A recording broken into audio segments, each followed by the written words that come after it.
Okay, hi, my name is Raymond with DragonBlogger.com, and what we're looking at right here is the Cura software. Now, this is a software that you will use to design, not so much design, but work with the files that you've been given, or that you've downloaded, or that you've created yourself to make them fit to the printing area of the 3D printer you're using. In this particular case, this 3D printer has been set up under the settings, and if you look here under Advanced, we have a number of different settings that are put in here. Okay, there are also other settings that you can put in, some more detailed settings that you can do, and all of these are included with the manual that you will get inside the box. So when you open up your printer box and you initially get everything out, there's going to be a manual in there. And inside that manual, written in very small letters, is a suggestion of all of the settings that you want to set up. So what you'll do is you'll set those up in this machine under, oops, wrong one.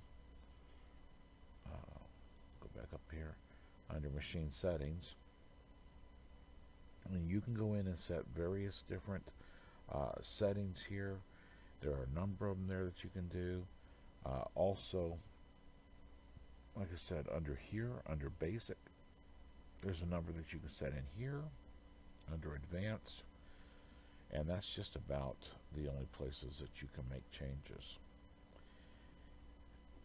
One thing that my father has always taught me, when you're doing anything, whether it be software or putting together a house, one change at a time. If you find that something doesn't quite work right and you choose to make changes, make one change at a time, because if you make more than that, you don't know what affected what if something goes wrong. What you're seeing here on the screen that I'm circling my cursor around is the dragon that we printed. Now right now it's saying it's taken 3 hours and 38 minutes. It's going to take 5.35 meters of plastic, which is about 16 grams of plastic. If I click on this dragon, a number of different objects show up here. I can rotate, and there's really no purpose in rotating this unless you needed something to go along the axis where it went from corner to corner rather than side to side. Okay, I can reset that, and if I happen to have moved it a little bit, and then I go to reset it, it's supposed to move it back. Now, one that is important is scale. Now you notice that there's a scale set here.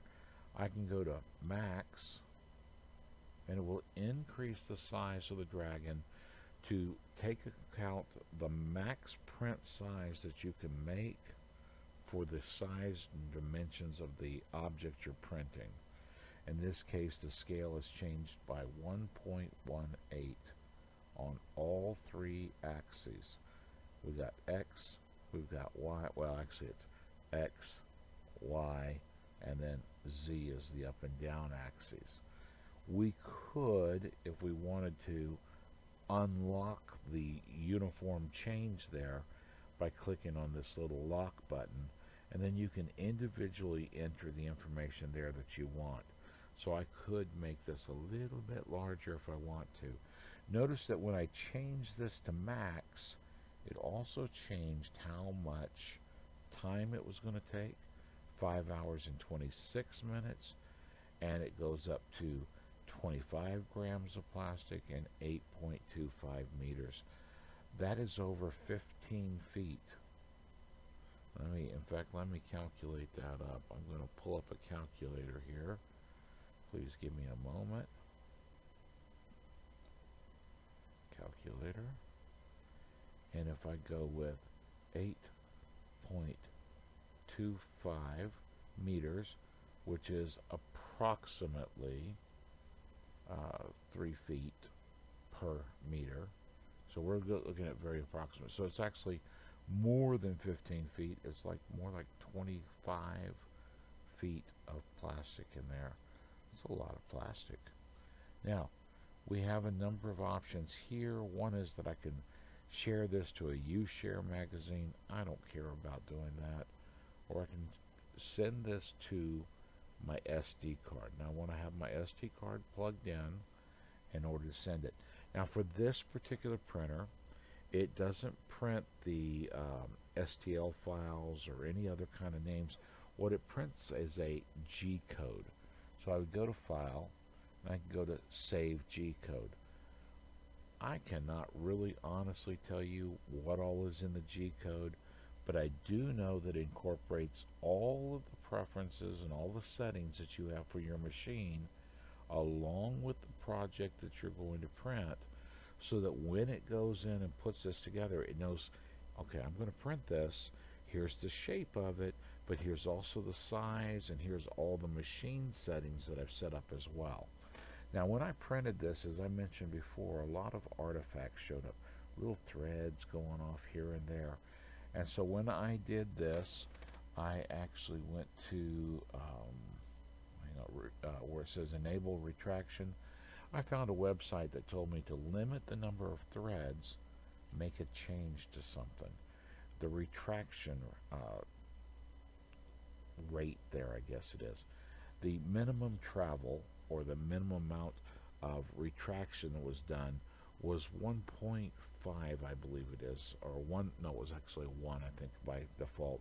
So I changed it to 1.5, and I noticed that on a few other projects there was a few threads here and there, so I went ahead and changed it to a 2. I got a lot cleaner prints out of that. Again, little small changes at a time. There are maximums that you can do and minimums. So what this means is the plastic will actually pull back into or back away from the nozzle, so that as the nozzle moves from point A to point B, where it's not actually printing, there won't be as much plastic at the end, so it will reduce the amount of seepage and will reduce the amount of stray hairs and threads. That's the ideal anyway. The other things here, you can certainly look at those, but unless you've got somebody telling you make changes to this or make changes to that, don't make changes, because you could very well alter everything and mess up every bit of printing you can possibly think of. There are certain features that are, as you say, set in stone, or in this case set in plastic. The manufacturer says, this is what you set, this is what you set.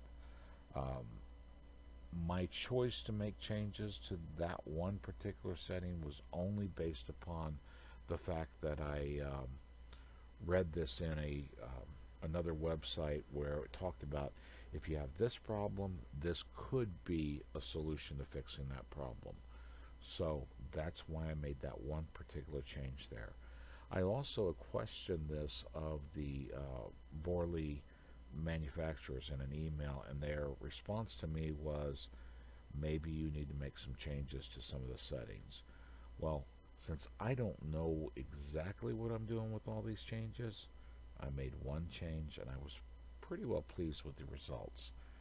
Now, there are a variety of other settings here. This print button, I had this on my little laptop, had it plugged into the printer. I pressed that print button and absolutely nothing happened. I could not to this day tell you what that print button really is supposed to do for me, because it didn't do anything that I could see. When I go under these other ones, there are a variety of other things, but I haven't gotten into this far enough. You notice the word Borlee is written here.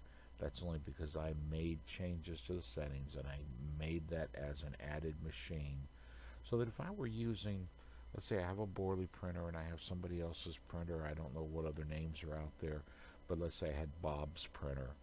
Well, I could have settings for Bob's printer and settings for Borlee's printer. Maybe Borlee's printer is the 90 by 90 by 90 millimeter print size, but Bob's printer has a 10-foot print size on all scale.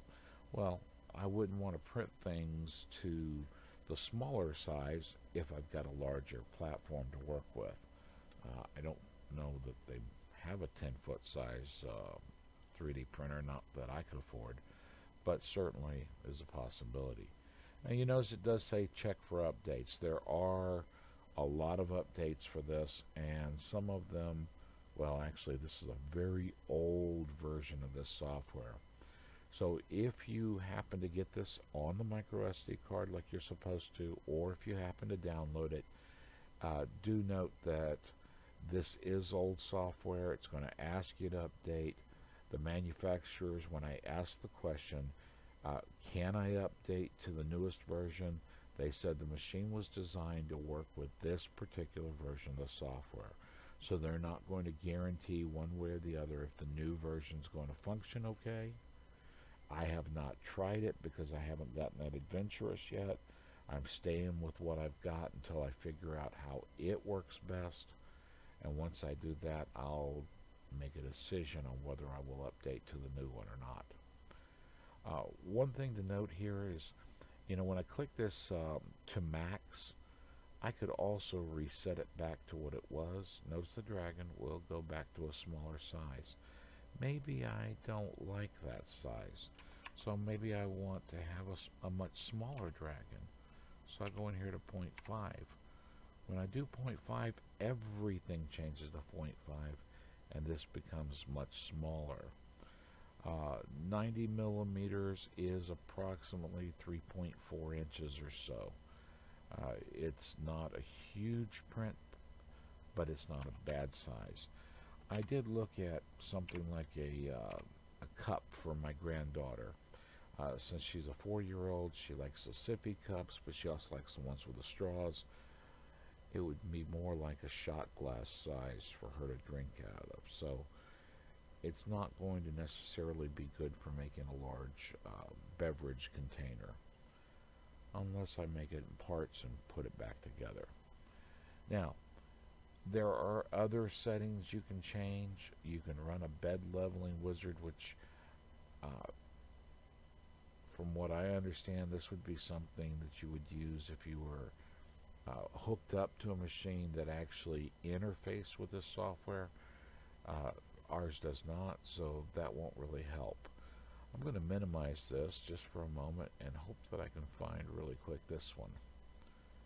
This is another software. Now, they didn't come with this on the SD card, nor was it included with things, but when they told me about things, because I asked what is the cable that plugs into the front of the printer that could go to my computer, because I explained to them that I could not get that to do anything, so they said it's for this particular software, which is a repeater host.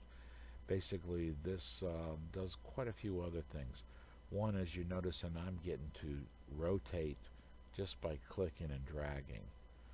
Now, I have not yet played with this enough to know how to actually enlarge it. I'm sure it wouldn't be hard to figure out, but I haven't done it. Some things that I kind of just in glancing noticed is that I can use this and set it up to contact my cell phone and let me know when the print job is halfway through or when it's completely done. Yeah, that's kind of a nice feature. I think I'm going to try that sometime and see how that works. Once I do, I'll offer an opinion on what I think about it.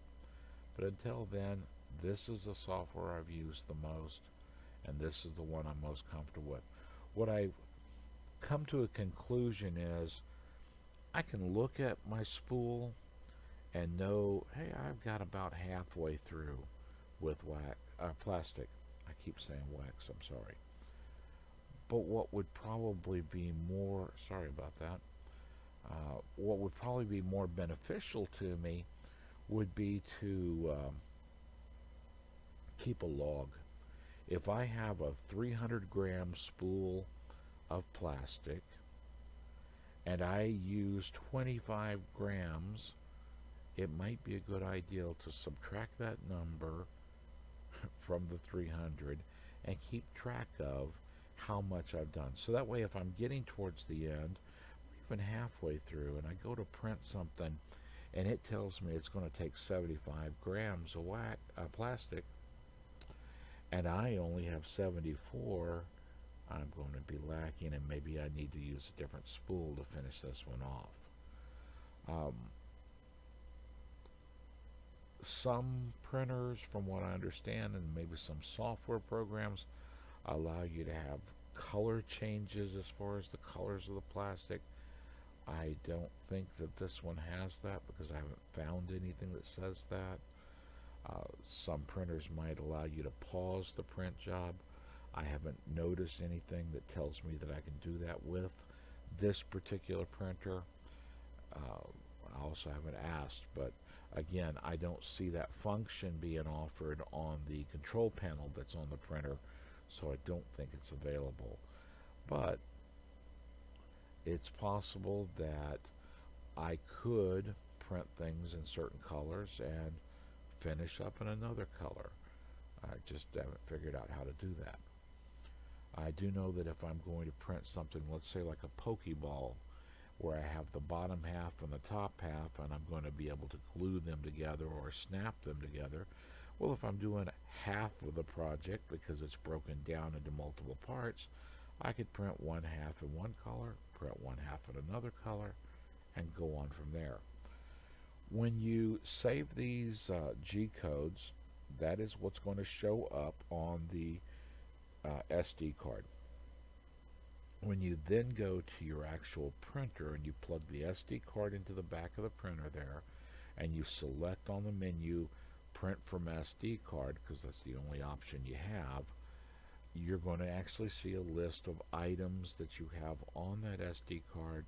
You simply turn the knob till you find the one you want.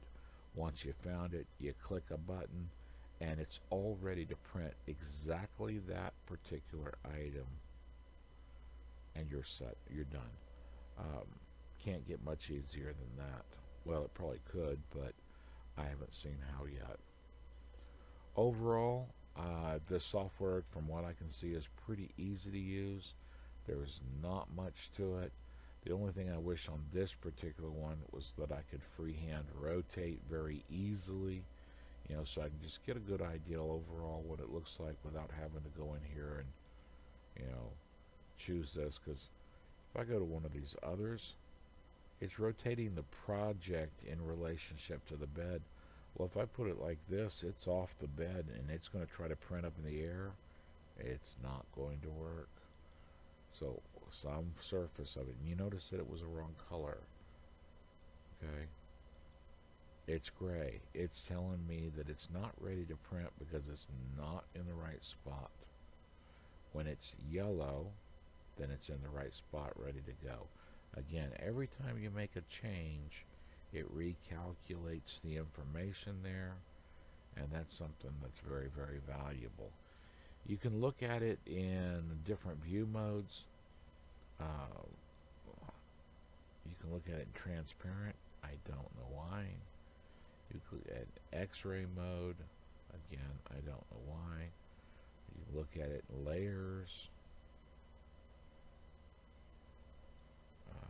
You can go down, and that's kind of neat. You'll know what it looks like as it's going through.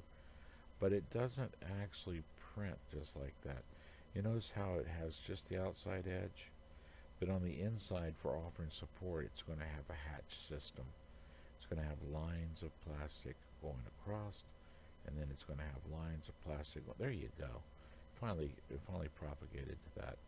So that's what you're going to see as you print. If you look at the video of this one printing, that's something you're going to see. Well, there it goes. Loading tool path for visualization. So it's showing me some more information. So it's possible I could make some further changes to this.